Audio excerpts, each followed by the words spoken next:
William, mi abrazo y mi sentido pésame.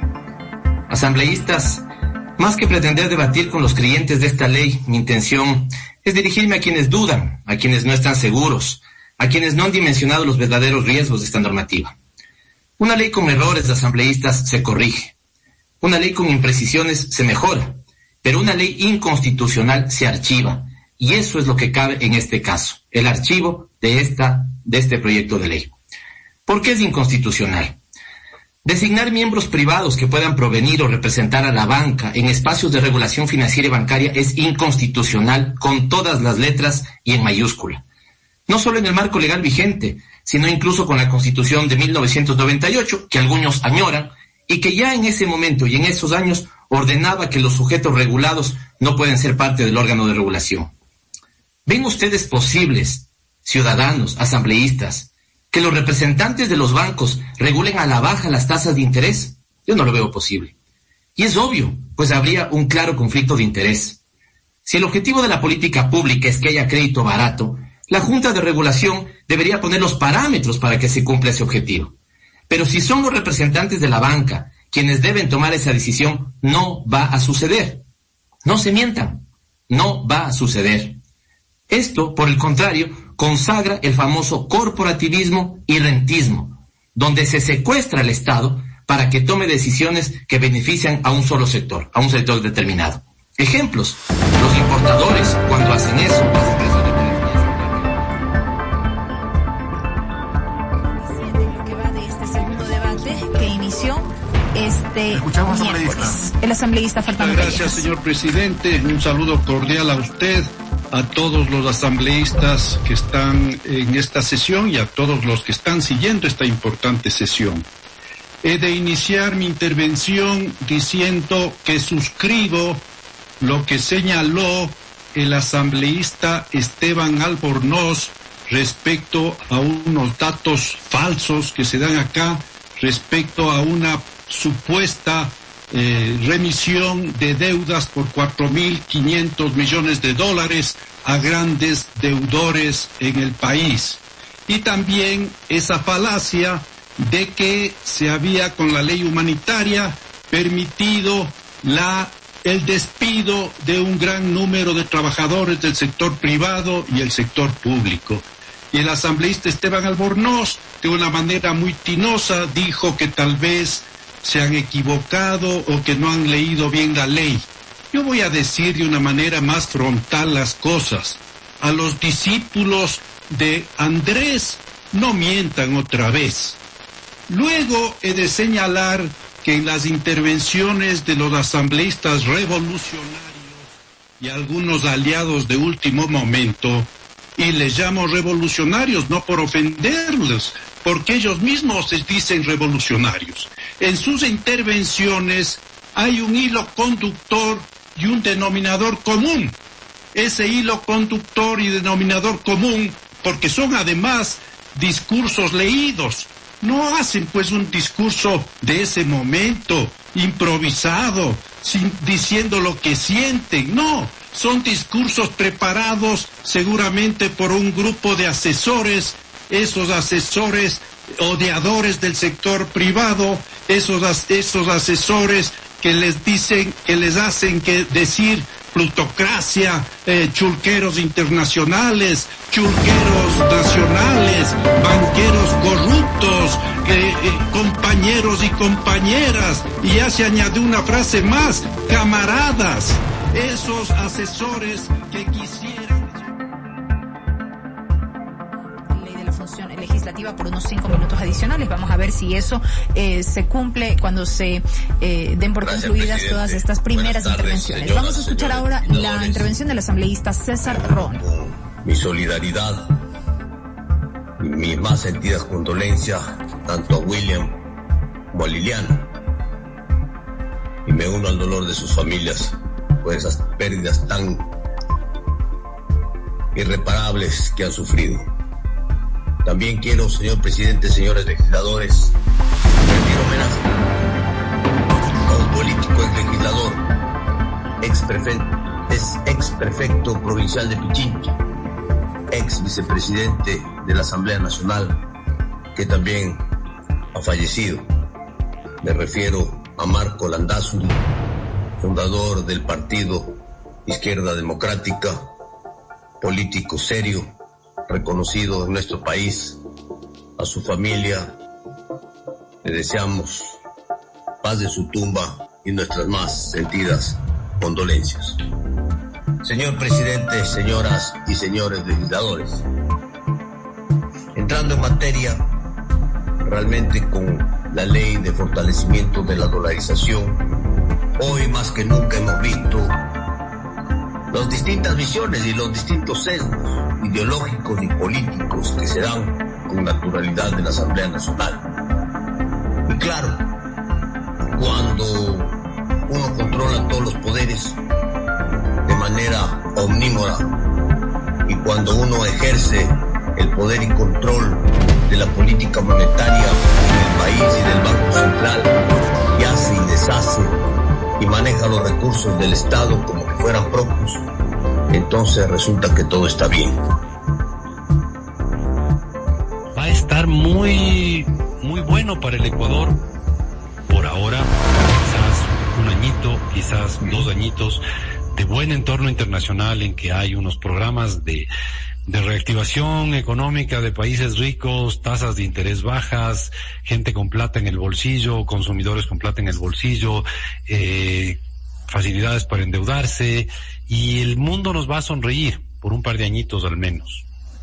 Pero eso creo que es positivo, pero ahí habría que ver si es que el gobierno puede aprovechar la oportunidad para capitalizar eso. Sin duda es positivo, y creo que de las 2 opciones que había para en las elecciones se eligió el que mejor podría aprovechar el tener un mundo sonriéndonos. Le mandamos saludos a Andrés Arauz. Sí. ¿Qué estará haciendo ahora? ¿Qué será, no? ¿Qué será lo que está haciendo? Se nos cuenta en el Twitter, no sé si nos escucha, pero si nos cuenta en el Twitter, ¿qué está haciendo? ¿Dónde está trabajando? Sí, cierto, ¿no? Ya no tiene el trabajito en el Banco Central. En el Banco Central, y liquidaron por $27,000. ¿Está bien? Es verdad.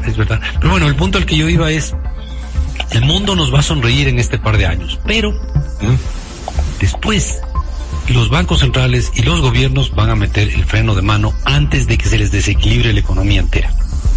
¿Ya? Así que yo creo que deberíamos algún rato hablar de por qué el mundo va a entrar en un par de años de buen desempeño económico, y hay que aprovechar esa oportunidad, pero hay que aprovechar esa oportunidad de lo que no hay. Totalmente. Pero al mismo tiempo hay que pensar que esa oportunidad no va a ser eterna, vamos a entrar en quién sabe, una burbuja. Por supuesto. Entonces, por eso te digo, esta es una oportunidad, habrá que aprovechar la oportunidad mientras dure y habrá que capitalizarla. Sí, señor. Sebastián, ha sido un gusto hablar contigo de estos apasionantes temas, la ley Trole que finalmente fue aprobada al 4º intento, que no se llama ley Trole. Y luego el ver que los precios de las materias primas están subiendo, están altos, tema que va a afectarnos positivo y negativamente al Ecuador, pero mucho más en lo positivo que en lo negativo. Perfecto. Listo, Vicente. Nos vemos la próxima semana y a la gente. Advirtiendo esto al Ecuador, no debe aprobarse esta ley, por lo menos no en las circunstancias de un gobierno saliente a pocos días antes de abandonar, porque el día de mañana se puede decidir el destino de nuestra patria. Por favor, cuidemos nuestra patria. Ya no estamos hablando de un resultado electoral, de una situación política o de tal o cual dirigente político. Ya las elecciones pasaron hace más de una semana. Ahora estamos hablando de la estabilidad económica y financiera del país. Debe ser absoluta.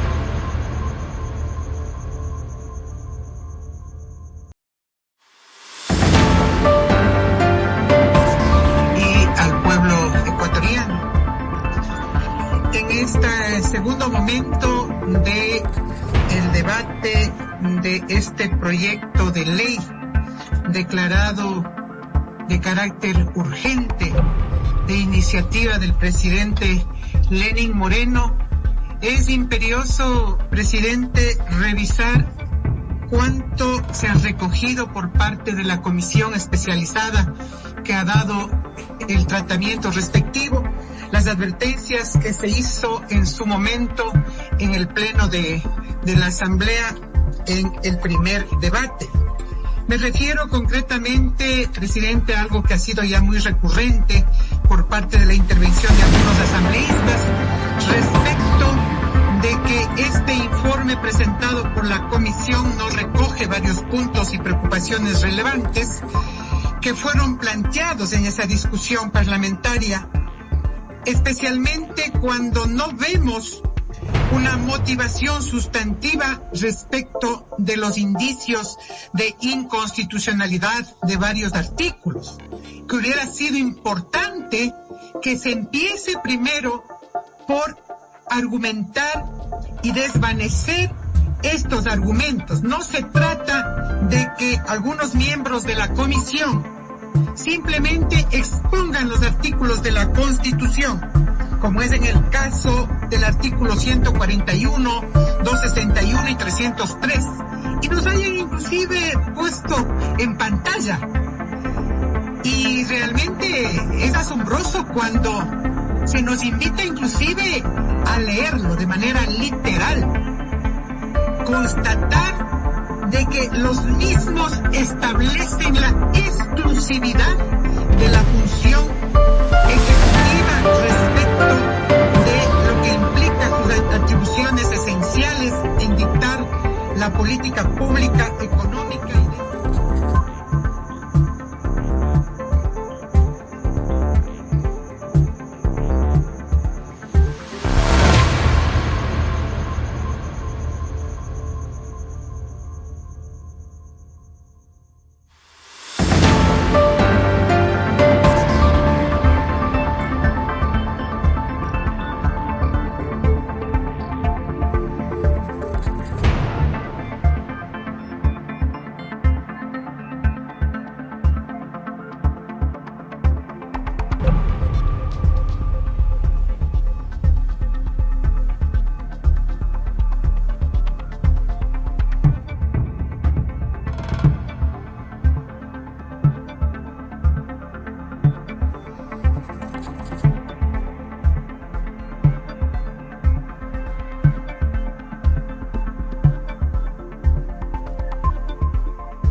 La Junta de Regulación debería poner los parámetros para que se cumpla ese objetivo.